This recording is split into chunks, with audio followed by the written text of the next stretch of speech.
Friends, मैं rayon Kumar Arya आपके लिए आज एक महत्वपूर्ण विषय पर एक छोटा सा टॉपिक लेके आया हूं और वह विषय है इतिहास। और इतिहास का एक महत्वपूर्ण टॉपिक है मौर्य साम्राज्य। तो आज हम आपको मौर्य साम्राज्य के बारे में महत्वपूर्ण जानकारियाँ प्रदान करेंगे और मुझे उम्मीद है कि आपको मेरा ये वीडियो ज़रूर पसंद आएगा। मैं एक महत्वपूर्ण बात आपसे कहना चाहूँगा कि इतिहास आज के दौर में कंपटीशन में प्रतियोगिता परीक्षा की तैयारी में महत्वपूर्ण भूमिका निभाता है, लेकिन ज़्यादातर बच्चे इतिहास के प्रश्नों को सही तरीके से याद नहीं रख पाते हैं। इसका मुख्य कारण यह होता है कि वह सिस्टमैटिक इसका अध्ययन नहीं करते हैं। तो चलिए, मैं आपके लिए वीडियोज़ लेके आया हूं। उम्मीद करते हैं कि मेरे द्वारा तैयार किया गया वीडियोज़ आपको बहुत पसंद आएगा। तो आज हम जिस विषय पर बात करने वाले हैं वह विषय है मौर्य साम्राज्य, मौर्य वंश। तो मौर्य वंश का शासनकाल भारत में 322 ईस्वी पूर्व में प्रारंभ हुआ था और वह 184 ईस्वी पूर्व तक चला था। तो लगभग 138 वर्षों तक का यह शासनकाल चला था। तो इसके लिए हमने मौर्य साम्राज्य को पढ़ाने के लिए मैंने इसको 3 भागों में बांटा है। आज हम पहले भाग में मौर्य साम्राज्य के अध्ययन के स्रोत, मौर्य साम्राज्य के शासक और उसके बाद फिर चंद्रगुप्त मौर्य के बारे में आपको बताएंगे। फिर कल हम दूसरे वीडियो में हम आपको बिंदुसारा और अशोक के बारे में अशोक के काल के बारे में हम जानकारी देंगे। और फिर तीसरे भाग में हम आपको मौर्य साम्राज्य के प्रशासनिक व्यवस्था के बारे में जानकारी देंगे। तो मैं सबसे पहले आपको मौर्य साम्राज्य के बारे में अपने स्तर से डिस्क्राइब करता हूं। तो सबसे पहले आपको बताएं कि मौर्य साम्राज्य का काल कब स्टार्ट हुआ था। तो मौर्य साम्राज्य की स्थापना 322 ईस्वी पूर्व में चंद्रगुप्त मौर्य के द्वारा की गई थी और 184 ईस्वी पूर्व में इस वंश के अंतिम शासक जो वृद्धदत्त थे उसकी हत्या पुष्यमित्र शुंग ने कर दी थी और वहीं पर से शुंग वंश का प्रारंभ हुआ था। तो मौर्य वंश की स्थापना मैंने भी बताया कि चंद्रगुप्त मौर्य ने चाणक्य की सहायता से की थी और इसका अंतिम शासक वृद्धदत्त थे जिसकी हत्या 184 ईस्वी पूर्व में उसके सेनापति पुष्यमित्र शुंग ने कर दी थी। तो इस वंश में कई शासक रहे हैं, लेकिन सबसे महत्वपूर्ण 3 महत्वपूर्ण शासक थे। उनमें पहला चंद्रगुप्त मौर्य था जिसका शासनकाल 322 ईस्वी पूर्व में प्रारंभ हुआ और इसका शासनकाल 298 ईस्वी पूर्व तक चला था। दूसरे महत्वपूर्ण शासक उसके पुत्र चंद्रगुप्त मौर्य के पुत्र बिंदुसारा थे। इनका शासनकाल 298 ईस्वी पूर्व में प्रारंभ हुआ था और इनका शासनकाल 272 ईस्वी पूर्व तक चला था। इसके बाद हम आते हैं जो मौर्य वंश का सबसे महान शासक था वो थे अशोक और इनका शासनकाल 269 ईस्वी पूर्व में प्रारंभ हुआ था और इनका शासनकाल 332 ईस्वी पूर्व तक चला था। तो हम देखते हैं कि बिंदुसारा के शासनकाल और अशोक के शासनकाल में करीबन 3 से 4 साल का फर्क हमें दिखाई पड़ता है। तो 3 से 4 साल का जो यह हमें गैप दिखाई देता है, सुना दिखाई देता है, इसका कारण मानते हैं एक बौद्ध ग्रंथ है दिव्यावदान, जिसमें यह बताया गया है कि अशोक का अपने भाइयों के साथ सत्ता के लिए एक लंबा संघर्ष चला था और दिव्यावदान में ऐसा वर्णन किया गया अशोक ने अपने 99 भाइयों की हत्या करके मगध साम्राज्य की गद्दी को प्राप्त किया था। इसलिए अशोक का शासनकाल 272 में ना प्रारंभ होकर 269 ईस्वी पूर्व में प्रारंभ होता है। अब हम आपको लेके आते हैं अध्ययन के स्रोत। तो मौर्य साम्राज्य के अध्ययन के महत्वपूर्ण स्रोतों को 2 भागों में बांटा गया है। एक तरफ हम साहित्यिक स्रोत की बात करेंगे तो दूसरी तरफ हम पुरातात्विक स्रोत की बात करेंगे।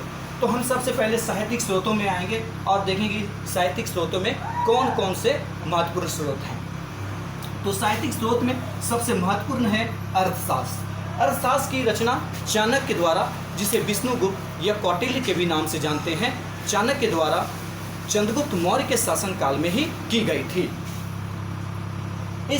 यह एक राजनीतिक पुस्तक है। नाम से ऐसा प्रतीत होता है कि यह शायद वाणिज्यिक पुस्तक है, लेकिन यह एक राजनीतिक पुस्तक है जिससे हमें चंद्रगुप्त मौर्य के सामाजिक, राजनीतिक, आर्थिक और प्रशासनिक व्यवस्था के बारे में जानकारी प्राप्त होती है। दूसरी महत्वपूर्ण पुस्तक है इंडिका। इंडिका की रचना मेगास्थनीज द्वारा की गई थी। मेगास्थनीज सेल्यूकस निकेटर के राजदूत थे और 305 ईस्वी पूर्व में सेल्यूकस निकेटर और चंद्रगुप्त मौर्य के बीच जो युद्ध हुआ था, उस युद्ध के बाद सेल्यूकस निकेटर ने अपने राजदूत मेगास्थनीज को चंद्रगुप्त मौर्य के दरबार में भेजा था। तीसरी महत्वपूर्ण पुस्तक है मुद्रा राक्षस। मुद्रा राक्षस जिसकी रचना विशाखदत्त ने की है। ऐसा कहा जाता है कि विशाखदत्त धनानंद जो मगध वंश के नंद वंश के शासक थे उसके दरबार में रहा करते थे और उन्होंने अपने विवरण में इस बात का जिक्र किया है कि चाणक्य ने मगध की सत्ता को हासिल करने के लिए, चंद्रगुप्त मौर्य की सहायता से मगध की सत्ता को हासिल करने के लिए कौन कौन से षड्यंत्र किए थे, इन सारे के बारे में जानकारी हमें मुद्रा राक्षस से मिलती है। इसके बाद हम बौद्ध ग्रंथ की ओर आते हैं। तो बौद्ध ग्रंथ में दीप वंश और महावंश, जब हम दीप वंश और महावंश के बारे में अध्ययन करते हैं तो हम पाते हैं कि अशोक ने बौद्ध धर्म स्वीकार करने के बाद बौद्ध धर्म के प्रचार प्रसार के लिए अपने पुत्र महेंद्र और पुत्री संघमित्रा को श्रीलंका भेजा था। इस ग्रंथ में अशोक की भूमिका का भी वर्णन किया है कि उन्होंने बौद्ध धर्म के प्रचार प्रसार के लिए कौन कौन से कार्य किए। एक और महत्वपूर्ण बौद्ध ग्रंथ है दिव्यावदान। थोड़ी देर पहले मैंने जिक्र किया कि दिव्यावदान में ऐसा मिलता है कि अशोक ने अपने 99 भाइयों की हत्या करके मगध की गद्दी को प्राप्त किया था। जैन ग्रंथ में कल्पसूत्र जिसकी रचना भद्रबाहु ने की थी, इससे भी हमें मौर्य वंश के बारे में, मौर्य वंश की सामाजिक स्थिति के बारे में जानकारी मिलती है। अब हम पुरातात्विक स्रोतों के बारे में चर्चा करेंगे। तो पुरातात्विक स्रोतों में अशोक के शिलालेख और स्तंभ लेख का महत्वपूर्ण स्थान है। अशोक ने कई स्तंभ लेख और शिलालेख का निर्माण किया है। ऐसा है कि अशोक पहला ऐसा शासक माना जाता है जिन्होंने शिलालेख का निर्माण कराया था और जनता को संबोधित करने के लिए अशोक शिलालेखों का उपयोग किया करते थे। जैसे कई अभिलेख हैं जिससे यह पता चलता है कि अशोक ने कर को घटाया था, अपने संदेश देने थे, चाहे वो धर्म से जुड़ी हो या फिर जो भी संदेश देने थे वह उसके लिए अशोक ने शिलालेख या स्तंभ लेख का प्रयोग किया था। अशोक के जो शिलालेख थे उसकी भाषा अलग अलग मिलती है, लेकिन इसकी मुख्य भाषा प्राकृत और ब्राह्मणी थी। उत्तर पश्चिम से जो भी अभिलेख मिले थे उसकी भाषा अरमाइक और खरोष्टी मिलती है, जबकि अब अफगानिस्तान से जो भी अभिलेख मिले हैं उसकी भाषा अरमाइक एवं यूनानी है। अरमाइक और यूनानी है। रुद्रदामन के जूनागढ़ अभिलेख से भी हमें मौर्य वंश के इतिहास के बारे में पता चलता है। जैसे तो अभी मैं बता रहा था कि रुद्रदामन के जूनागढ़ अभिलेख से भी हमें मौर्य वंश के इतिहास के बारे में विस्तृत जानकारी मिलती है। उसी में से एक रुद्रदामन के जूनागढ़ अभिलेख से ही हमें पता चलता है कि सुदर्शन झील का निर्माण जो उसके गवर्नर थे जो उसके गवर्नर थे, चंद्रगुप्त मौर्य के गवर्नर थे पुष्यगुप्त ने ही इस सुदर्शन झील का निर्माण कराया था। इसके बाद हम भवन की ओर लौटते हैं। तो पूरे भारतवर्ष में कई महत्वपूर्ण भवन मिले हैं, भग्नावशेष मिले हैं, मृदभांड मिले हैं, जिससे हमें मौर्य वंश के इतिहास के बारे में जानकारी मिलती है। जैसे कौशाम्बी, ये महत्वपूर्ण नगर थे। कौशाम्बी, राजगिरी, हस्तिनापुर, पाटलिपुत्र, तक्षशिला, ये प्रमुख स्थान, ये वही तक्षशिला थे जहाँ पर कि सेल्यूकस निकेटर का शासन चल रहा था और 305 ईस्वी पूर्व में जो दोनों के बीच युद्ध हुआ था, उस युद्ध के बाद तक्षशिला को चंद्रगुप्त मौर्य को दान में दे दिया गया था या क्षेत्र छोड़ दिया गया था। तो ये महत्वपूर्ण पुरातात्विक स्रोत हैं जिससे हमें मौर्य वंश के बारे में विस्तृत जानकारी प्राप्त होती है। अब हम इस अध्ययन के स्रोत के बाद हम आपको इसके शासन काल में लेके आते हैं और इसका पहला जो सबसे महत्वपूर्ण शासक थे वह थे चंद्रगुप्त मौर्य। तो चंद्रगुप्त मौर्य मैंने थोड़ी देर पहले डिस्क्राइब किया। चंद्रगुप्त मौर्य ने 322 ईस्वी पूर्व में मगध के शासक नंद वंश के शासक धनानंद को युद्ध में हराकर चाणक्य की सहायता से मगध की सत्ता को हासिल किया था। तो चंद्रगुप्त मौर्य का शासनकाल 322 ईस्वी पूर्व में प्रारंभ हुआ और उन्होंने 298 ईस्वी पूर्व तक शासन किया था। अब हम चंद्रगुप्त मौर्य की जाति के बारे में बात करना चाहेंगे। तो चंद्रगुप्त मौर्य की जाति जाति के बारे में इतिहासकारों में मतभेद है। अलग अलग इतिहासकारों ने, अलग अलग विचारकों ने इसमें विभेद है। इसका सबसे प्रमाण मिलता है जब हम ब्राह्मण साहित्य का अध्ययन करते हैं तो उसमें चंद्रगुप्त मौर्य के लिए शूद्र शब्द का प्रयोग किया है। जब हम बौद्ध या जैन धर्म के साहित्य का अध्ययन करते हैं तो उसमें उसे क्षत्रिय क्या कहा गया है। मुद्रा राक्षस में उसे ब्रिशन मतलब नीच जाति का होना होता है। मुद्रा राक्षस में चंद्रगुप्त मौर्य को बिशन कहा गया है। इसके अलावा जूना रुद्रदावन के जूनागढ़ अभिलेख से जब हम रुद्रदावन के जूनागढ़ अभिलेख का अध्ययन करते हैं तो हम वहाँ पर चंद्रगुप्त शब्द का प्रयोग हमें मिलता है। इसके अलावा कुछ यूनानी दार्शनिक जैसे जस्टिन और स्ट्रैबो ने चंद्रगुप्त मौर्य के लिए सेंट्रोकोटस और एरियन और प्लूटार्क ने एंट्रोकोटस शब्द का प्रयोग किया था। तो ये सेंट्रोकोटस और एंट्रोकोटस ये अलग यूनानी इतिहासकारों ने ये चंद्रगुप्त मौर्य के लिए नाम दिए थे।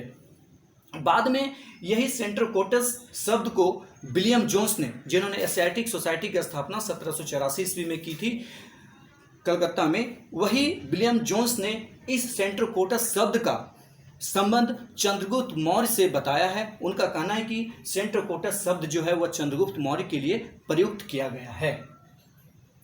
इसके अलावा कई इतिहासकार हैं जो चंद्रगुप्त मौर्य के बारे में अपने विवरण प्रस्तुत करते हैं। उनमें से जस्टिन एक महत्वपूर्ण है। उन्होंने चंद्रगुप्त मौर्य को भारत का उद्धारक कहा है। जस्टिन ने अपने विवरण में इस बात का जिक्र किया है कि चंद्रगुप्त मौर्य ने अपनी 6 लाख सेना को लेकर पूरे उत्तर भारत को रौंद दिया था, ऐसा उनका विचार था। और उद्धारक कहने का मतलब उन्होंने धनानंद, जो एक अहंकारी और अत्याचारी शासक था, उसके शासन से जनता को मुक्त किया था। इसी दृष्टिकोण की वजह से जस्टिन ने उसे भारत का उद्धारक कहा है। चंद्रगुप्त मौर्य चूंकि एक काफ़ी शक्तिशाली शासक थे और उसके पास चाणक्य जैसा एक अत्यंत ही बुद्धिमान प्रधानमंत्री था जिनके पास अनेक नीतियां थी। तो चाणक्य ने अपनी नीतियों के कारण चंद्रगुप्त मौर्य का जो साम्राज्य था वो काफ़ी दूर तक फैला हुआ था, काफ़ी दूर तक इनका साम्राज्य फैल गया था। तो चंद्रगुप्त मौर्य की जो सीमाएं थी, अगर हम उत्तर पश्चिम में जाते हैं तो इनकी सीमाएं ईरान तक फैली हुई थी। यदि दक्षिण की बात करते हैं तो वर्तमान समय में कर्नाटक, जो पहले मैसूर के नाम से भी जाना जाता था, वहाँ तक फैली हुई थी। पूर्व में इसका शासनकाल मगध चल रहा था और मगध जो उसकी राजधानी थी पाटलिपुत्रा, उन्होंने उसे अपनी राजधानी पाटलिपुत्रा बनाया था। पश्चिम में बात करते हैं तो सोपार और सौराष्ट्र तक इसका शासन चल रहा था। हम रुद्रदावन की जूनागढ़ अभिलेख का भी जब अध्ययन करते हैं तो हम पाते हैं कि उसमें ऐसा वर्णन मिलता है कि चंद्रगुप्त मौर्य का शासन पश्चिम तक फैला हुआ था। चंद्रगुप्त मौर्य को अपने जीवन में एक महत्वपूर्ण युद्ध का सामना करना पड़ा था और वह महत्वपूर्ण युद्ध उसे सेल्यूकस निकेटर के साथ 305 ईस्वी पूर्व में लड़ना पड़ा था। ये वही सेल्यूकस निकेटर है जो सिकंदर का सेनापति था। सिकंदर जब भारत छोड़कर वापस यूनान जाने लगा था तो उन्होंने अपने उत्तर पश्चिम के क्षेत्रों को सेल्यूकस निकेटर को सौंपकर चले गए थे। तो सेल्यूकस निकेटर का युद्ध का परिणाम यह हुआ था कि उसे चंद्रगुप्त मौर्य के सामने हार का सामना करना पड़ा था। इस हार के बाद जो सबसे महत्वपूर्ण परिणाम आए थे उसमें एक परिणाम था कि सेल्यूकस निकेटर ने अपनी बेटी कार्नेलिया, हेलन भी कहते हैं इसे, कार्नेलिया का विवाह चंद्रगुप्त मौर्य से कर दिया। जस्टिन का वर्णन मिलता है कि सेल्यूकस निकेटर ने 500 हाथी और इसके अलावे काबुल, कंधार, हेरात, मकरान आदि क्षेत्र को चंद्रगुप्त मौर्य को सौंप दिए थे। इसके अलावा एक महत्वपूर्ण जो दार्शनिक उसके दरबार में थे, सेल्यूकस निकेटर के दरबार में, मेगास्थनीज, उसको चंद्रगुप्त मौर्य के दरबार में भेजा था और इसी मेगास्थनीज ने इंडिका नामक पुस्तक की रचना की थी। तो काफ़ी जब हम आगे बढ़ते हैं, चूँकि चंद्रगुप्त मौर्य का शासनकाल लगभग